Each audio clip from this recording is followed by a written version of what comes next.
आज नेप्सेमा ठूलो गिरावट देखियो। बजार 46 अंकले घटेर 2796 मा बन्द भयो। 251 कम्पनी घट्दा मात्र 72 कम्पनी बढे। के अब बजार अझै तल जान्छ कि यो स्मार्ट इन्भेस्टर्सका लागि मौका हो? आजको भिडियोमा सबै डाटा सहित बुझौं। Market overview. नमस्कार साथीहरू, आज Nepal stock exchange NEPSE index 46.78 अंकले घटेर 2796.57 मा बन्द भएको छ।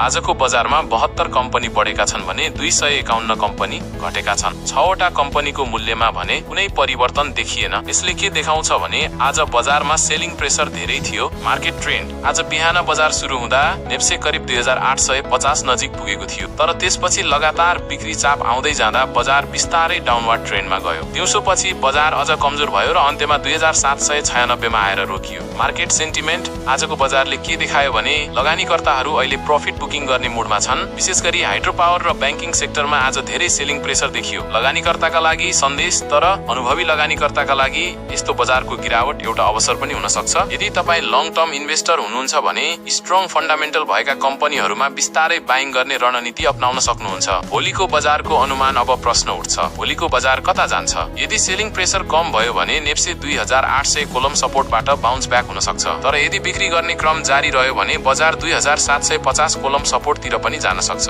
इन्डिङ र कल टु एक्सन। तपाईको विचार के छ? भोलि बजार बढ्छ कि अझै घट्छ? कमेन्टमा आफ्नो राय लेख्नुहोस्। यस्तै डेली नेप्से एनालाइसिस हेर्नका लागि च्यानललाई सब्स्क्राइब गर्न नबिर्सनुहोस्।